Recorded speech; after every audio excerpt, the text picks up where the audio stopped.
Hey riders, what is really good though? What is really good? This week I am back with another playlist vlog. Whoa, playlist vlog. In this video, I share this month's newly refreshed, curated by Flores, Sidetracks playlist, and I review 7 of my top picks from this month's Sidetrack playlist. All of that coming up.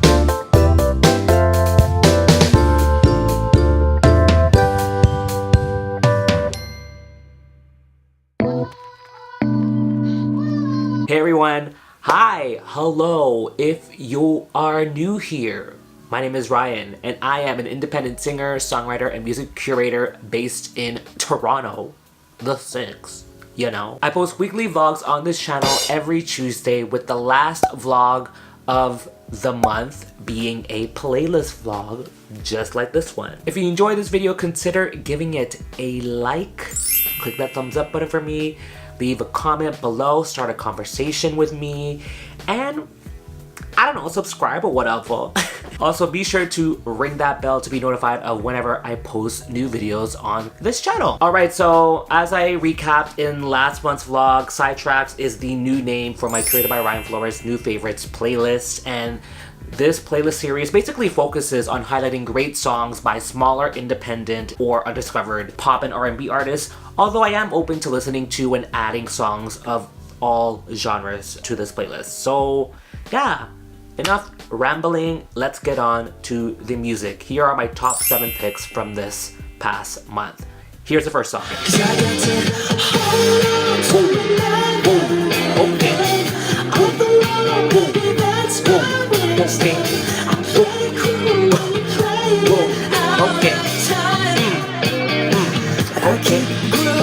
So the first song I'm sharing with you guys this week is called Groove In by an artist named Jude Smith. And Jude Smith is a singer-songwriter and multi-instrumentalist from Nashville. And he fuses modern pop with classic taste, according to his Spotify bio. Okay? He takes inspiration from acts like John Mayer and Michael Jackson, and that influence is definitely apparent in this song. So first impressions! This song is super clean, super poppy, summery, beachy.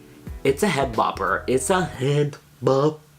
My face is so ugly. God. So the song opens up with a clean electric guitar playing a little riff, accompanied by snaps and claps and haze. And then the drums come in shortly after with a very hard-hitting snare, like just in your face or whatever. And then the chorus opens up the song very nicely with the vocals in falsetto and the whooshing in and out of that like white noise, filtered white noise. The melody is super tuneful, it's catchy, and there's that like nice little guitar breakdown after the second chorus. Okay. The broken down chorus in this song is really interesting to me though. Basically, most of the instrumentation drops out when this chorus comes in, and it's just like a synth playing and a bass drum and then the vocals. And honestly, if this song started out with this chorus and like the setup of the accompaniment in this chorus, you would think that this song is an EDM song, which it isn't. I don't know, it almost seemed like this chorus didn't really fit. Like, if we talk about like sonically, it didn't really fit in. I don't know. Also, there's this build that happens near the end of the song, and it makes you think that something like really dope is gonna drop at the end of the song, but unfortunately, we're left hanging. Spoiler alert.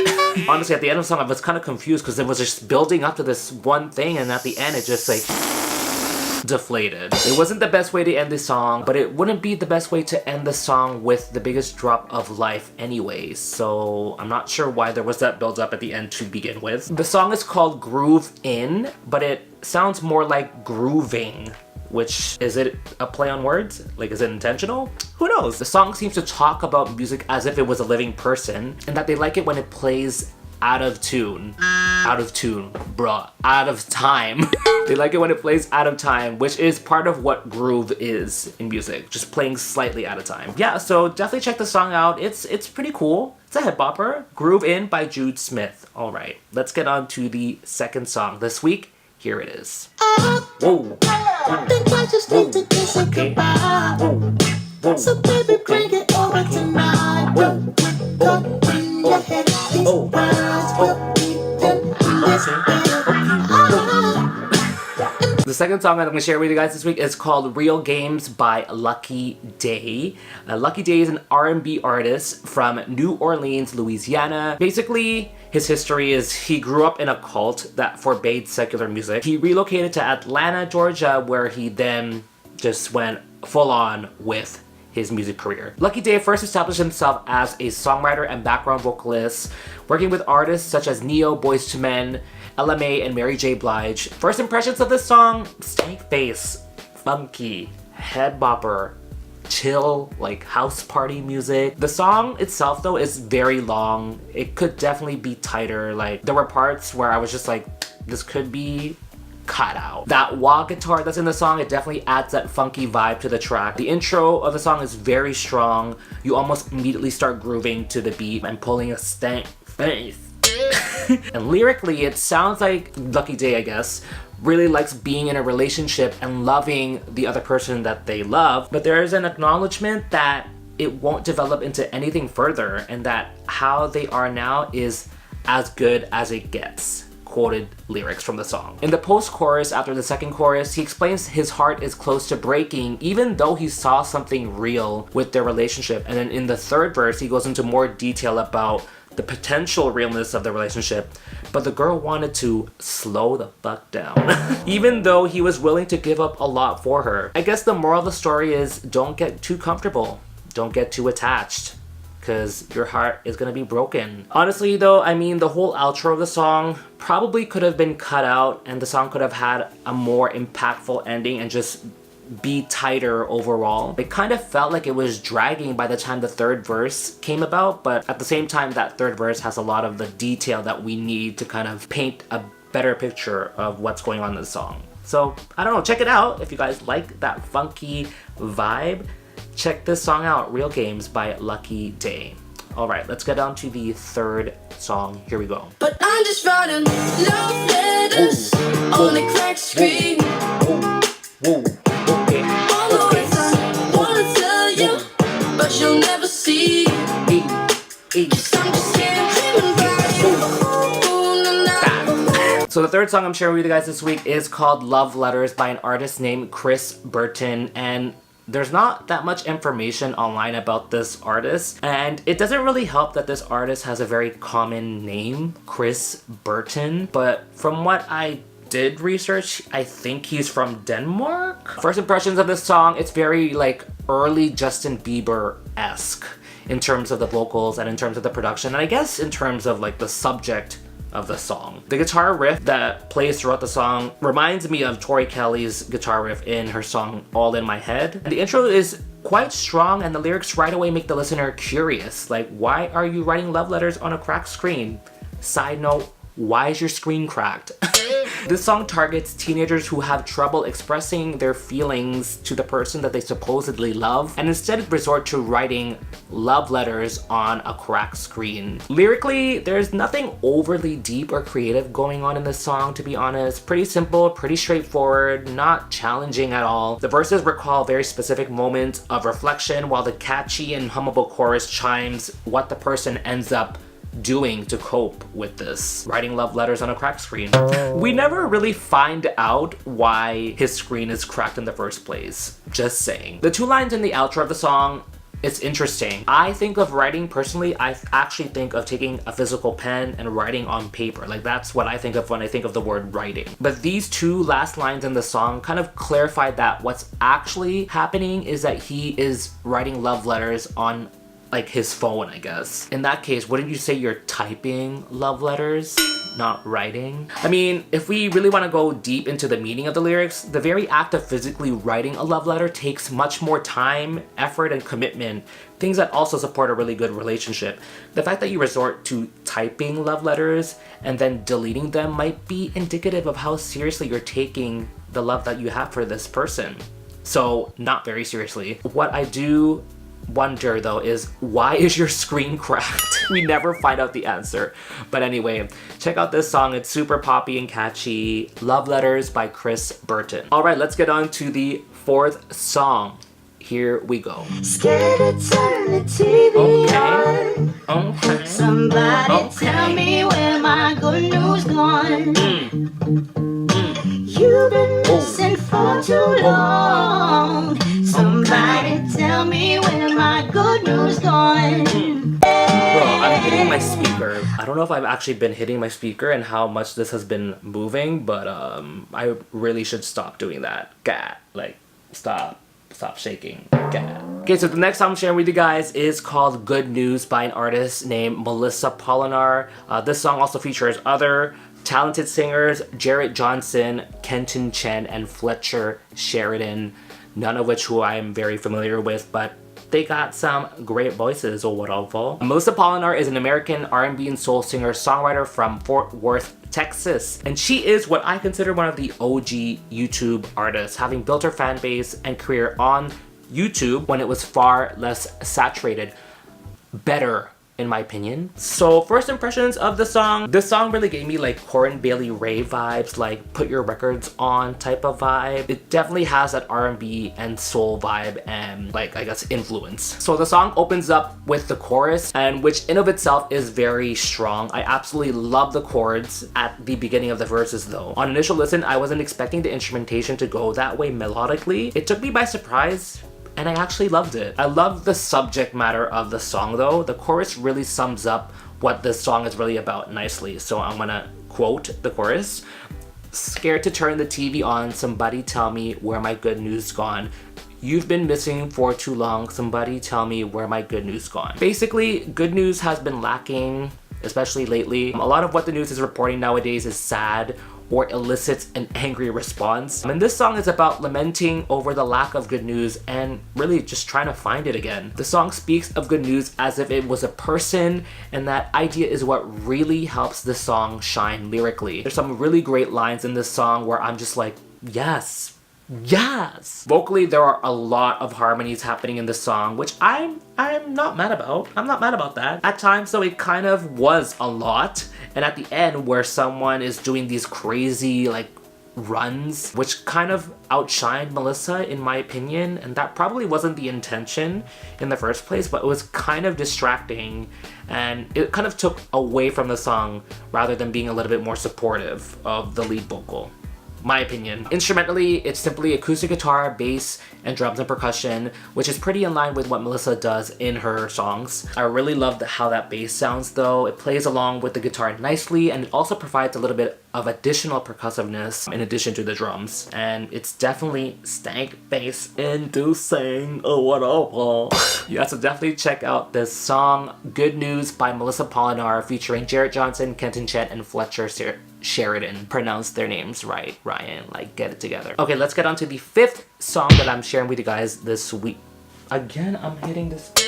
I keep hitting my speaker. I don't know how many times I've been doing this. Okay, let me just move. Okay, anyway, fifth song. Here we go. Damn it, damn it, damn it. Okay. Better get it. Okay.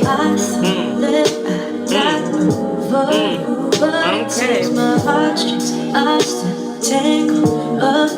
You, oh baby, I'm taking. So the fifth song that I'm gonna show you guys this week is called Heartstrings by Denice Badua.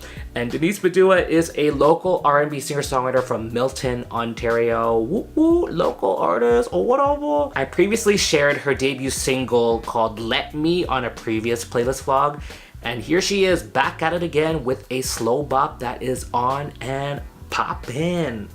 You know what I'm saying though? So first impressions of the song, it's a slow jam, it's stank face inducing, and influences taken from R&B and hip-hop. I imagine this song being played at a super romantic restaurant with bougie ass food and every table lit with candles.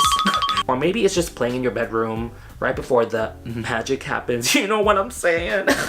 I've always had an appreciation for slower, more chill songs. Some may argue that songs like this might be boring or just drag on. Okay, like bruh, like not every song has to be a dance track. Like instrumentally, there isn't that much accompanying the vocal in the song. There's just a simple synth or electric keys playing a riff that resonates throughout the song, a hip-hop inspired beat, and some ambient electric guitars. And vocally, bruh, Denise's vocals are super velvety, sweet, tender. I sound like I'm describing a chocolate cake. Denice definitely knows how to use her voice to create such an ambience and vibe in her songs. The layering, the harmonies, the backgrounds, you just get immersed in this wall of vocals, and it's definitely orgasmic in my opinion. After listening critically to the song, the structure of the song is not very clear to me. There aren't really any defined divisions between, say, a verse, a pre-chorus, and a chorus.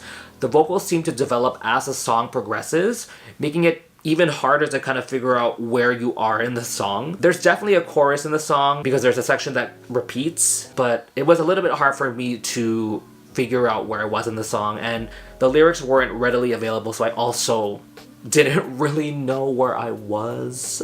Yeah, maybe I'm just a really bad listener, I don't know. I do love that really hooky "tangled up in you" line. Like, she repeats this line throughout the song. It's just super catchy, it's memorable. Damn girl, like, support local talent, support Denice, listen to her song, her latest single called Heartstrings. All right, okay, let's get on to the 6th song that I'm going to share with you guys this week. Here we go. You can lay me down across the track, our souls will be. Let the whistle of the engineer sing us to sleep. Okay. While I'm staring in your eyes, Hey. the longing and the lies. Hey. We both know. The 6th song that I'm sharing with you guys is called Train Down the Line by a group named Mipso. And Mipso is an indie Americana quartet from North Carolina. And this is a genre that I don't typically listen to. Like, straight up, I don't typically listen to Americana or bluegrass or indie or country or anything like that. So this was a little bit different for me, but bruh, first impressions? It reminds me of John Mayer's song Stop This Train. It's mellow, it has relaxing vibes, it's very country, rootsy, folky, bluegrassy, with some elements of pop in there. It sounds super rural and countryside-like. I can hear it playing in the background of like a travel vlog or something with various shots of the landscape whizzing by. I love that the rhythm of the song emulates the sound a train would be making as it's like coming down the tracks, like a chugga chugga chugga chugga chugga chugga. It's very similar to the rhythmic guitar playing in John Mayer's Stop This Train, like I mentioned earlier. The intro of the song with the guitar and then the really nice transitions between the chords is what really got me hooked in. It's like a really small thing, but I was like, ooh, that transition is nice. I don't typically listen to folky music, as I said, but that intro hooked me in. I really want to like the lyrics, and I do. Like, I'm not gonna say that I don't like them. It's just for some reason it's not easy for me to grasp what actually is being said, other than the fact that they liken the journey one takes on a train to the journey of life as a whole. Like, for example, the line, quote, "You can lay me down across the track, our souls to keep." Like, reading that line, first of all, it doesn't really make sense to me. And second, is he trying to say that he would die for this girl because he's saying that she can lay him across the tracks while the train is coming? Like, I don't, like, am I being too literal with this, or is that what's actually being said? Yeah, lyrically it can be a little bit challenging, but at its core it definitely is a romantic song about being in a relationship and just having like journey through life as if you were on a train. I love that the first line of the song is repeated at the closing of the song. It just provides a little bit of closure, and it's just a nice way to end the song. Instrumentation wise, we have mandolin, guitar, fiddle, double bass, a lot of which is very characteristic of this genre. I really love the melody of the song. The vocals, they sound warm, heartfelt, relaxing. I love the harmonies that this group pulls off. It's super satisfying to listen to, and I've actually watched a few videos of them performing this song live, and the lead singer and the band, they just pull it off flawlessly. Like, it sounds almost exactly like the recording. So if you're into like the folksy, rootsy, country type of songs, like this band, like, it's not a new song, but check out this quartet, Mipso. Yeah, definitely check it out. All right, we have reached the 7th and last song that I'm going to share with you guys this month on my Sidetracks playlist. It's so hard to tell you the feelings that come sooner or later, and honestly I'm not afraid to say what we could be.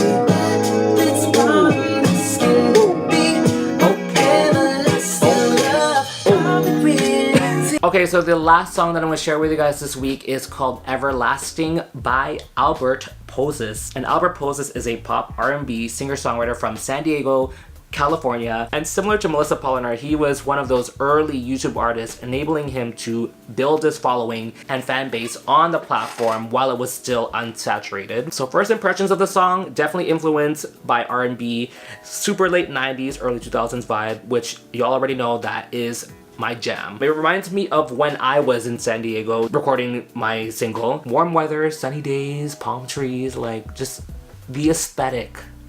I can picture it. One thing though that struck me after a few listens of this song was how slow it was in terms of the tempo, which isn't necessarily a bad thing, but I'll get into that a little bit later. The vibe that this production gives off is very characteristic of Posis. Like, it definitely fits him well. It has that Jesse Barrera sound, so he was the one that produced it. The guitars, the placement of the harmonies, the melody, it's all very characteristic of Jesse's production style. That intro hooked me in. I was already pulling a stank face and bopping my damn head. Ow.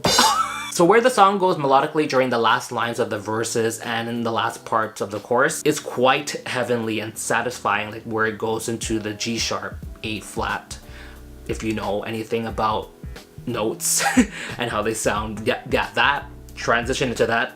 Yes, just yes. Instrumentally, we got guitar, we got bass, drums, keys, and synths. There's a cool but not over the top synth solo before the last chorus and at the very end of the song. So as I mentioned earlier about the pace and the tempo of the song, there's definitely potential for this song to be a hit, but in my opinion, the pace and the tempo is what's holding it back. Like, I listened to the song and I kind of got curious, so I flew it into Pro Tools and I sped up the song. Right? So the current tempo of the song is 85 BPM, so I sped it up to like values over 100, which kind of is significant. Like, it's not just a little bit, it's over 20 BPM difference. And it ended up at 102 BPM, feeling like a really good tempo for this song. At this tempo, the song sounds a lot more poppy and a lot more mainstream, which in turn makes it more appealing to a wider range of listeners. It gets a little bit more groovy and dancey at 102 BPM. I was feeling it at 102. Not to say that I wasn't feeling it at 85. This is probably, again, it's like an artistic choice and a producer's choice as well. Like, how you feel, like what the tempo should be. It's not an easy thing to kind of figure out because I've had trouble doing that as well. At the end of the day, I'm not really trying to put down the song. Obviously, I think it's really good because I am talking about it and I'm featuring it on this vlog. This was more just like a what if moment. Like, what if this song was a little bit faster? Not trying to take away anything from the song. It's great. The vocals are great. The production is great. But seriously, at 102 BPM, this song is a freaking bop. Definitely check it out. Support this OG YouTube artist, Posis, his song called Everlasting. All right, that is it. Those are the 7 songs, the top 7 songs that I wanted to share with you guys from my newly refreshed Sidetracks playlist for February. Definitely check it out. It is now available on Spotify, Apple Music, and YouTube Music. And I just want to say thank you guys so much for supporting the playlist and following. I've been seeing the number of followers, at least on Spotify, increasing on my Sidetracks playlist, and I think that's partly due to the fact also that I have opened the playlist to submissions. So if you are an artist and you want me to check out your song and possibly review it and add it to a playlist, definitely send me an email, send me a DM, and I'll definitely take a listen to it and consider adding it to either the Sidetracks playlist or maybe one of my other playlists that I curate, which are more like mood based or like situational based. If you're an artist, definitely send me some music. But other than that, thank you guys so much for watching this week. If you like this video, consider giving it a like, click that thumbs up button for me as well. Leave a comment below. What did you think of the songs that I shared this week? Do you have any songs that you guys are feeling that you want me to listen to or want me to check out? Leave them in the comments below. And if you aren't already, consider subscribing to my channel, youtube.com/rfloresvlogs, for vlogs every Tuesday. And ring the bell for notifications of whenever I post the video. Okay? Thank you guys so much for watching this week, and I will see you guys next week. Bye!